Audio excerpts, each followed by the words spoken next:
Hello everyone! Today I'm going to be talking about beads. I have to talk fast because there's a lot of construction happening outside my apartment again, so this video is probably going to be a bit on the fast side. I get asked frequently about where I buy my beads, and I also got a request to show my bead collection, my bead supplies, so I thought I would lump those two ideas together to make this video. I also have a slight injury to my left index finger, and the band-aid has been annoying for me to work with, so I'm kind of taking a break from beading and embroidering and doing more sewing stuff this week. And I didn't want to not wear the band-aid because my wound is distracting. I thought I would begin a bit with my personal history with beading. I suppose my bead origin story, which starts in my childhood. My mom was very proactive about crafting, and I was very much drawn to arts and crafts. So yeah, we had a lot of craft books. I remember a brand called Klutz that would have beading keychain tutorials, books about making earrings, friendship bracelets, and I also had books by the American Girl Doll Company, you know, the historical dolls. We were big fans of them growing up, but they also had contemporary girl books for doing your hairstyle, and then they'd also have beaded earring tutorial books that I'd had a bunch of. I would try all of the projects in those craft books growing up, and I suppose I liked a whole lot of different things, so I'd spend time doing beading one week and then get over it and do a different thing, and then, you know, a year later pick it up again. Something called perler beads was a craft that we really like to do. So I've always had a little bead kit since I was a child, going into my teen years when I would sometimes make jewelry. Nothing too crazy. My first larger bead project was when I made my younger sister's prom dress, and then I also hand beaded the bodice of it. I probably made her prom dress around the time that I was 21 years old and still in school. I went to college at the Fashion Institute of Technology in New York City, and I studied fashion design there. You had to do an internship for credits, possibly 2 internships, because I did 2 internships and I feel like I wouldn't have done 2 if I didn't have to. The first internship I did was at Carolina Herrera, and then the second one I did was at a place called Nanette Lepore. That's a brand that doesn't exist anymore. When I was at Nanette Lepore, I ended up assisting the head beading woman. I don't recall her name, but she was very sweet. I think that was just kind of a random thing that happened sometime during Fashion Week when everyone was scrambling around and they needed help beading a dress. Once they realized that I was very good at sitting still for long hours and beading, then I became kind of an assistant to the beading supervisor just for my time at the internship. I never got hired there or anything. I just became the go-to bead helper. On one hand, that was cool because I got to do something that I actually enjoyed doing there instead of just running around getting people coffee and doing other kind of ridiculous errands or cleaning. I had somewhat of an okay experience, but on the other hand, it's still doing free labor and it kind of sucks. You're under the impression that you're doing this and making connections with a potential future job, but I think that's pretty rare. It's just companies taking advantage of very young people who are in school and want to break into the industry. So I'm pretty anti-internship and bitter about it, but beading at Nanette Lepore definitely made me realize that I had the ability to bead, that I could be adding beads to clothing, and I might not have realized that as soon if not for that experience. So I guess that's good. So back then my primary focus was on clothing, making clothes, and I do remember incorporating beads into my senior collection that we had to do. I was beading a lot of the fabric I was using for that.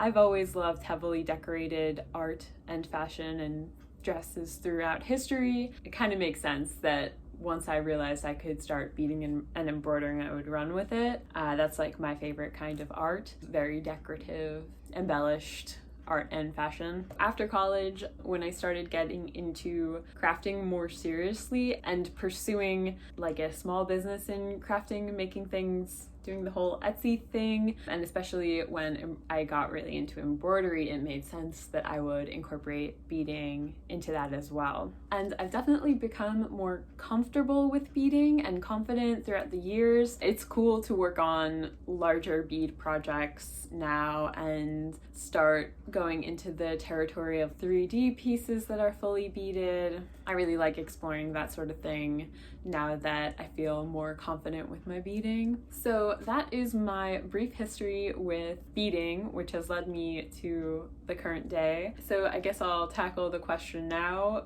that is, where do I get my beads? On one hand, an easy question because I really only get beads from a couple places, but on the other hand, I guess more complicated than that because I've gotten beads from all over the place throughout my time using them. As I've said before, I've always had a little collection of beads from my childhood, so even into high school and college, I would still use stuff that was around the house. Back then when I would buy beads, I think I was exclusively shopping at Joann Fabrics or AC Moore because I would buy fabric from Joann, so I was already there. And then my mom worked at AC Moore, so I would visit her too. Both of those stores had sales often, and they also would always have weekly coupons. It was pretty affordable to restock your beads if you timed it right between like a sale and having a coupon. And then there was also Michael's craft store, but I kind of preferred Joann's and AC Moore. Now that AC Moore's out of business, I guess there's Michael's, but they tend to be more expensive in my opinion. The beads that are being sold in those stores are pretty good quality also, and I think both those standard craft stores do have a variety of different beads. It's just maybe more limited in color range and extensiveness of their variety. Overall, it's a great jumping off place to get a bunch of different stuff. And then when I was still in school, there was just a short walk up to the garment district, and there were quite a few cool bead shops. My favorite is sadly out of business. They were called Beads World. I think they went out of business during the pandemic. Another place would be an online shop called Garden of Beading or Garden of Beadin. I think I bought from them a couple times, but the only thing is you don't have the physical beads in your hands, so you have to be very good about knowing what size you want, what finish you want. I think I've made the mistake of not knowing what size bead I typically use and then accidentally purchasing micro beads that are extremely small. Etsy is also great for buying really any kind of supply, but they definitely have a lot of beads, both new as well as used beads. If anyone knows of a source that they love and want to share that in the comments, please feel free to do so. All that being said, for the past 5 years or so, I have been trying to transition the materials I use into being exclusively secondhand. Fabric is what I'm most strict about, I'd say, because of textile waste being such an issue in pollution of our earth and the destruction of our environment. My primary goal is to use secondhand fabrics first and foremost, and then slowly transition my threads and the hoops and the beads that I use into also being secondhand. And sometimes I'm lax about it, but most of the time I'm pretty strict. So one of my favorite sources for secondhand beads would be eBay, but I've really only shopped there like a couple times for beads because the first time that I bought beads off of eBay, it was someone's giant studio clean out, and they had a box of beads that were like a massive variety of different kinds of seed beads and bugle beads and like interesting stuff, and I think it was like $200 or something crazy like that, but it seemed worth it. I would never have to buy beads for like 2 or 3 years if I got it, which I did end up winning that bidding war for I think $200, which maybe sounds crazy, but I'm like, I was really excited about it. I don't know. And I haven't had to restock my beads for a really long time, only here and there. Most recently, I bought a bunch of secondhand pearl like costume jewelry that I've been taking apart and using the pearls to embroider with. I'm actually working on a piece right here, reaching at my table. These are little pearls that I got from someone's old costume jewelry collection. They're just necklaces that I'm taking apart. You can get creative with what you search for on eBay and then just hit the used tab if you're trying to find secondhand beads. And then I'm also lucky to be living nearby the Resource Exchange, which is a very cool warehouse full of secondhand art supplies and fabric. And they do have a bead section that I check out whenever I go there, and I've been pretty lucky to find bulk white seed beads, bulk black seed beads, and green, which are like a big base of the colors that I use, as well as like red ones and then random things. Yeah, that place is really great. If you're near Philadelphia, it's worth checking out the Resource Exchange. And then I should also add that if I'm really desperate for a certain type of bead, I'm not gonna get mad at myself if I shop at a craft store or an art supply store. I'm trying to be more gentle about my choices, even though I do believe very passionately about repurposing materials and not contributing to more waste. I also don't want to be a total maniac. I think I covered all of the bases as far as my history and then where I've gotten beads and where I currently get beads. So I think now I'll show you my collection, which initially stressed me out because it's kind of a mess, but I think I'm gonna show my beads in a more artistic way and lay out some fabric on my studio floor and then arrange them nicely. Let's go do that. I have 9 bead kits. Some of them messier than others. This one's quite neat. They aren't organized by color or anything. A lot of these I've had for a really long time. This one's probably from high school. As you can tell, it's been moved around quite a bit and the beads are not super organized. 3 kits I think that are from around my high school time, but through the years I'll like replace beads. So some is very messy and some is more organized.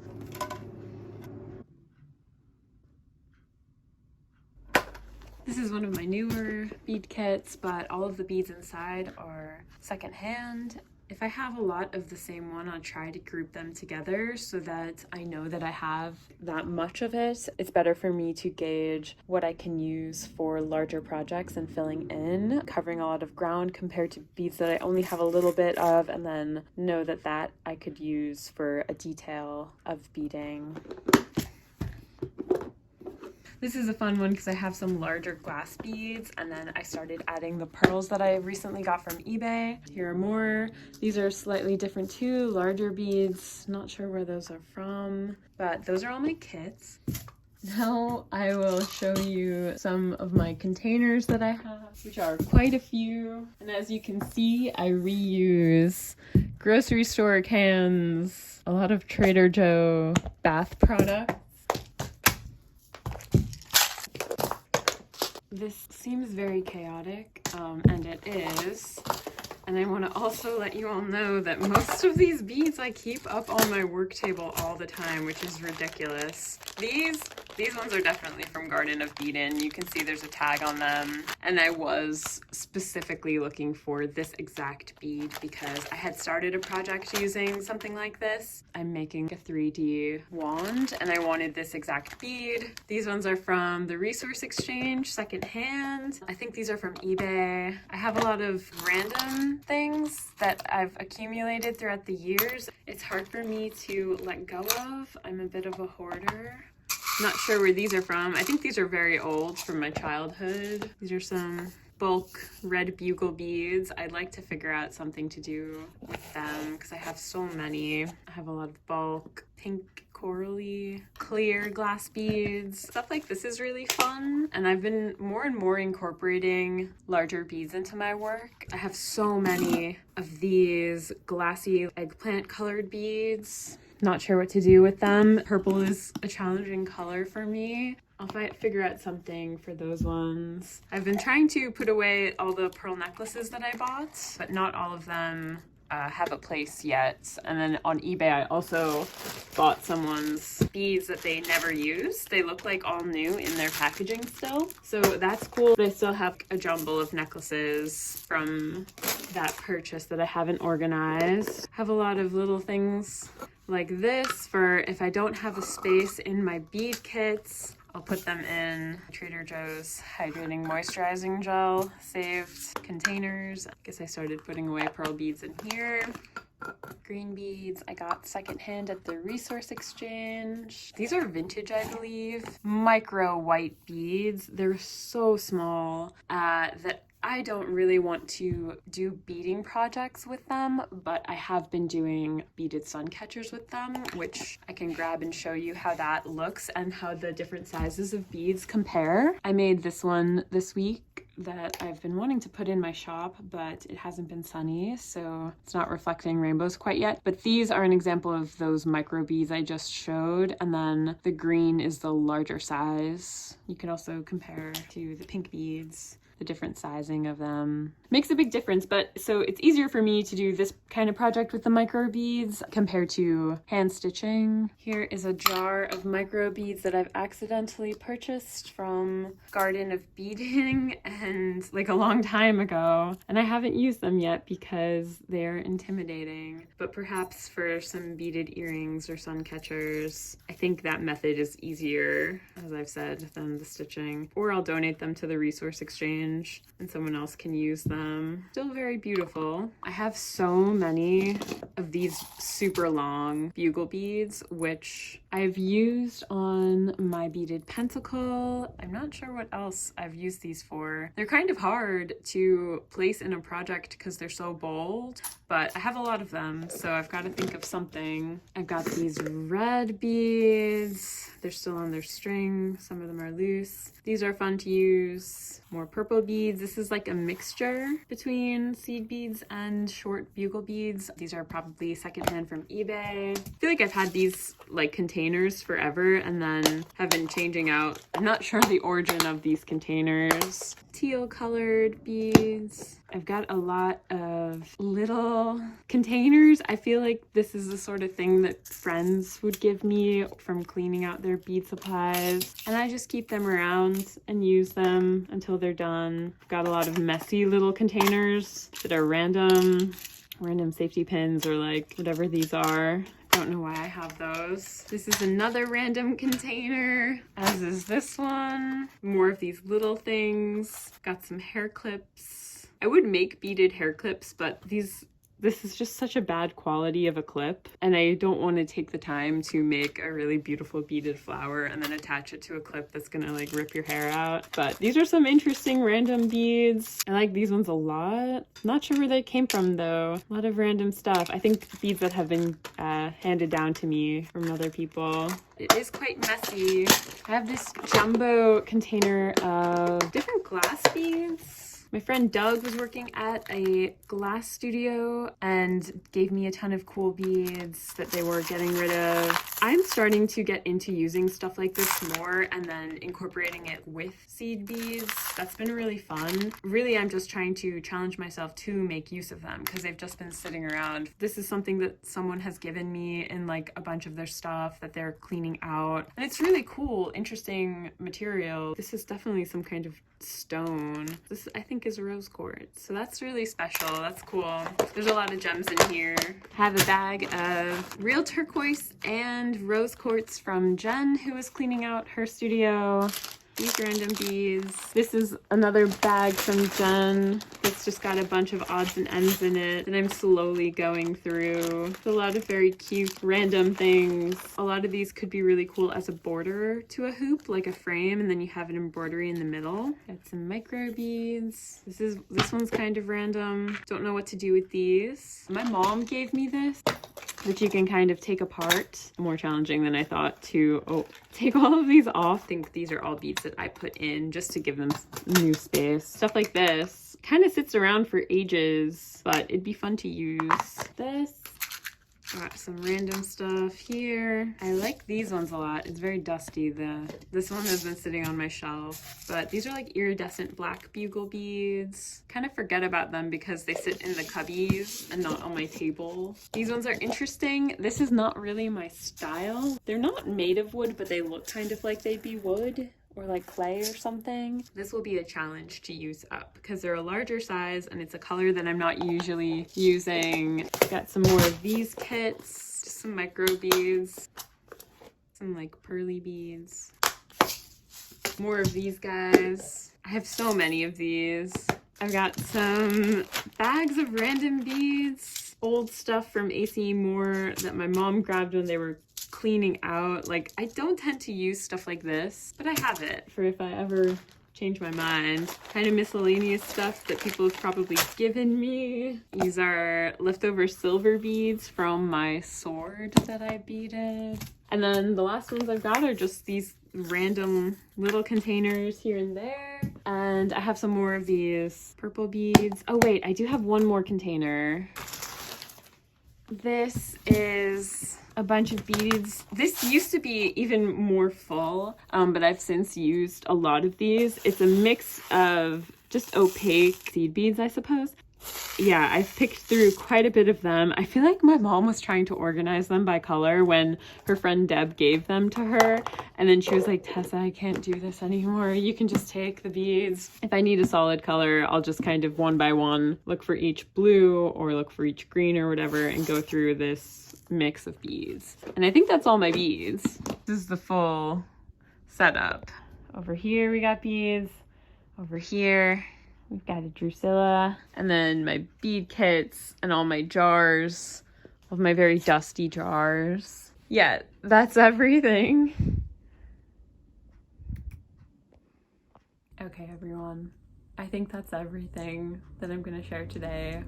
There's only a brief window that I can film because there's a lot of construction happening. So it was my bead story, where I get beads, and showing off my beads. To end this video, I will say, you know, beading seems more intimidating than it actually is, and all you have to do is try it, I think. If you'd like to check out my shop, it's tessaperlo.com.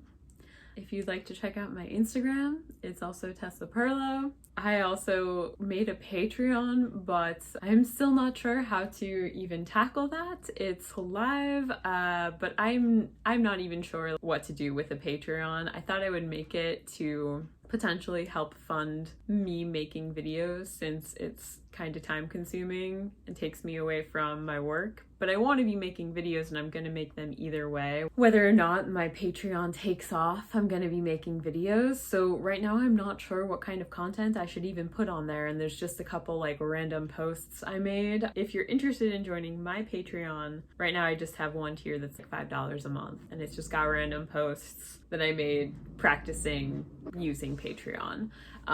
If that's something that interests you and you have any suggestions for the sort of stuff you want to see, that'd be cool. I'd love to hear your thoughts. I don't really want it to be something that's going to be really time consuming. Like, I can't imagine making extra videos for Patreon more than the once a week YouTube thing. So right now it's just kind of existing as like a, if you want to leave a tip, I've got a Patreon, but I also understand if you want to spend your money elsewhere. Yeah, I guess I'm still figuring out how that works and what I want it to be, but it's there.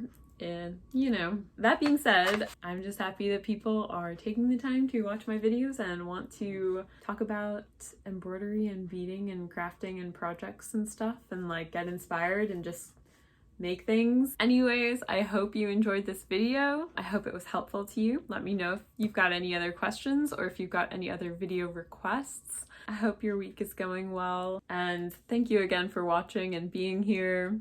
Goodbye.